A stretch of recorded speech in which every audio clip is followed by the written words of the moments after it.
আল্লাহ তাদের দুনিয়ার লাইনে ধনী বানাইয়া, আল্লাহ তাদের জীবনে সুখ আরাম দিয়া দুজনকে পরকালে আল্লাহ তাআলা বেহেশতের মেহমান বানিয়ে দিবেন। আমল শুধু আমি করব আর আমার আহলিয়া করবে না, তা হইতেই পারে না।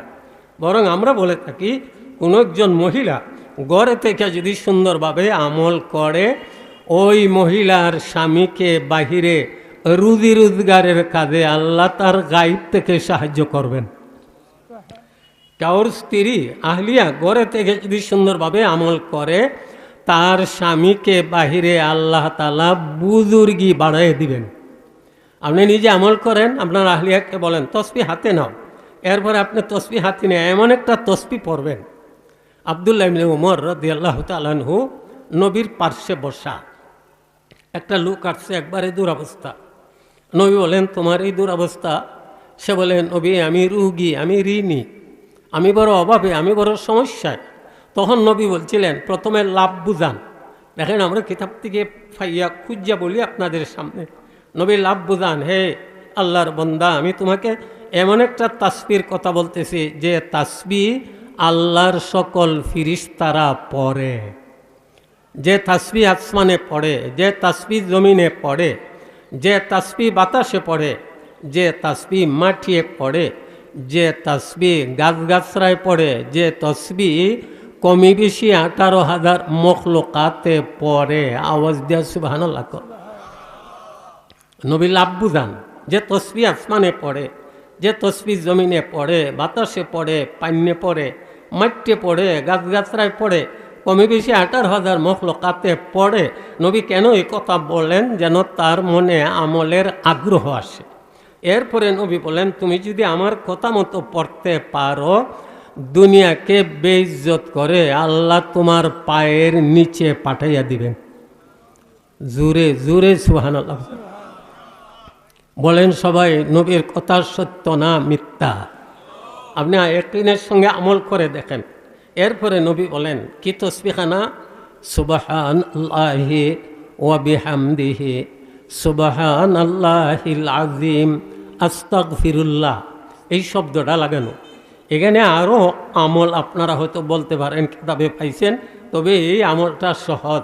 সুবহানাল্লাহি ওয়া বিহামদিহি সুবহানাল্লাহিল আযীম আস্তাগফিরুল্লাহ, শুধু এইটুকু শব্দ মিলাইয়া আপনি যদি 100 বার পড়তে পারেন, নবী বলেন এই আমল যদি তোমার কাছে আইসা যায়, আল্লাহ তাআলা দুনিয়াকে বেইজ্জত করে তোমার পায়ের নিচে পাঠাইয়া দিবেন। তাইলে ফজরের সুন্নত আমি ঘরে পড়ব, তাসবিহ হাতে নিয়া আমি মসজিদের দিকে রওনা দিব।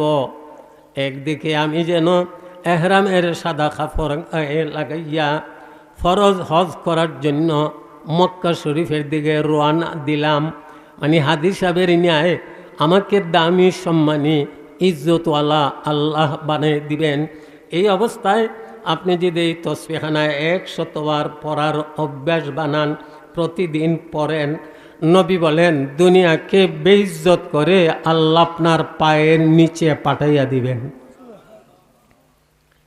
বিশ্বাস করবেন কি না জানি না, কাসিম নানুতবী রহমতুল্লাহ আলাইহি, ইয়াকুব নানুতবী রহমতুল্লাহ আলাইহি, আরে ওনার কাছে নিয়ে গেছে একটা লোক টাকার বান্ডিল, হুজুর হাদিয়া।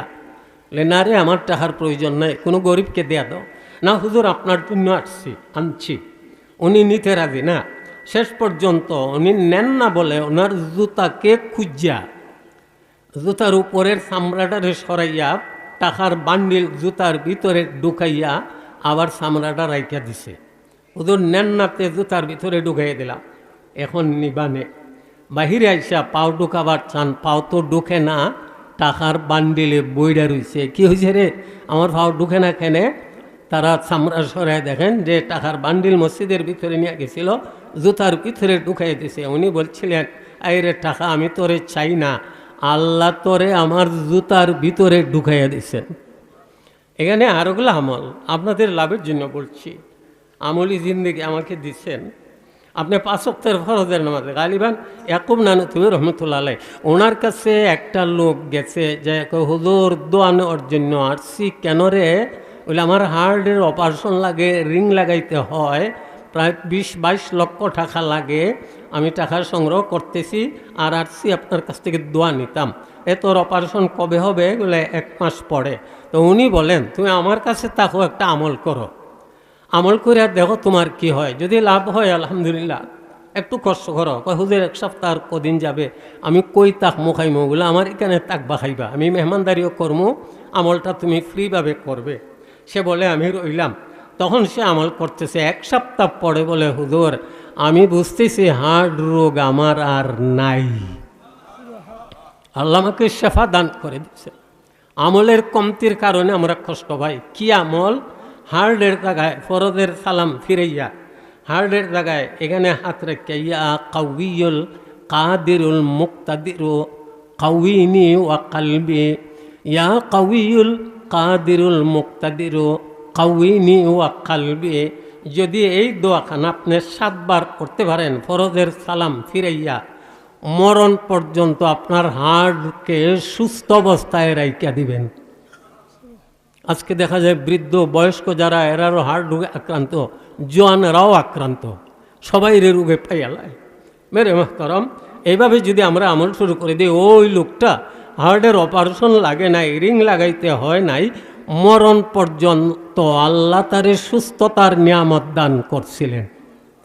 তাই কি বুঝলাম? নবী বলেন ফজরের সুন্নত এবং ফরজের মাঝখানে সুবহান আল্লাহি ওয়া বিহামদিহি সুবহান আল্লাহিল আজিম আস্তাগফিরুল্লাহ। এমনও তো আমরা সবসময় ওয়াদে শুনি সুবহান আল্লাহি ওয়া বিহামদিহি সুবহান আল্লাহিল আজিম। কেউ যদি 100 বার পরে নেকির লাইনে 100 লক্ষ নেকি। সমুদ্রের ফেনা অনুযায়ী গুনাহ হইল মাফ, গরিব থাকলে আল্লাহ তারে ধনী সুখী বানিয়ে দিবেন। তাইলে ফজর থেকে আমার আমল শুরু হয়ে গেল। ঘুম ভাঙ্গার সাথে সাথে আমি ওই 2খানা তাসবিহ আদায় করব, আল্লাহর কাছে আমার জরুরতে দোয়া করব। এর সাথে সাথে জরুরত সাইরা আমি ওযু করলাম, ঘরে সুন্নত পড়া মসজিদের দিকে রওনা দিলাম। এই তাসবিহখানা 100 বার পড়লাম, আল্লাহ আমারে দুনিয়ার লাইনে ধনী সুখী বানিয়ে দিবেন।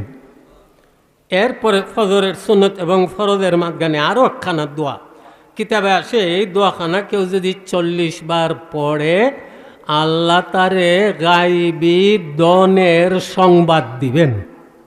দেখি আপনাদের এই ধনী বানানো যায় কিনা। ফ্রিভাবে গেলাম না আমি আমেরিকায়, গেলাম না লন্ডনে, গেলাম না সৌদিতে, কোথাও ঘরে বসে বসে আমি দন পাই। আল্লাহ তাআলা দেওয়ার চাইলে কীভাবে দিতে পারেন। ইব্রাহিম খাওয়াজ সব রহমতুল্লাহ হজের শহরে খানি নাই টাকা নাই, নিরিবিলি বসে দোয়া শুরু করে দিয়েছেন। উঙ্গানু বাবা এসে গেছে, হঠাৎ করে একজন সুন্দর মানুষ এসে কয় আর উঙ্গাইও না, এই নাও পানি দিলাম, এই নাও খানি দিলাম, এই নাও টাকার বান্ডিল দিলাম। উনি বলেন কে আপনি? চিনলাম না যে। বলে আপনি আমাকে চিনবেন না, আমি হইলাম বেহেশতের দারোগা রেদওয়ান ফিরিস্তা। আপনি যখন আল্লাহর কাছে দোয়া করছিলেন, আল্লাহ আমার নাম ধরে বলছেন আপনাকে দেওয়ার জন্য। এই বললাম এক ঘটনা। আর একটা আসিফ ইবনে আবিন নজুদ রহমতুল্লাহ আলাইহি, উনি অভাবে পড়ে নিরিবিলি জায়গায় বসে আল্লাহর কাছে দোয়া শুরু করে দিয়েছিলেন। দোয়ার মধ্যে তিনি গায়বী টাকার ব্যাগ পাইছিলেন। মাফ করবেন, আপনাকে এই ময়দানে কাজ না করা পর্যন্ত বুঝে আসবে না, শোনাতে আশ্চর্য লাগবে। ময়দানে আসেন, কাজ করেন, আপনিও পাইবেন, বিশ্বাস করেন, ইয়াকিন করেন। ব্যাগটা উনি খুললেন, দোয়া বন্ধ করে খুললা দেখেন এক সাইডে 22 করা 80টা স্বর্ণ মুদ্রা, মানে 80 বড়ি স্বর্ণ, আর অপর সাইডে তুলা দ্বারা বেষ্টনী স্বর্ণের একটা পাথর। সুবহানাল্লাহ বলেন। এই ময়দানে কাজ করেন, আপনিও পাবেন।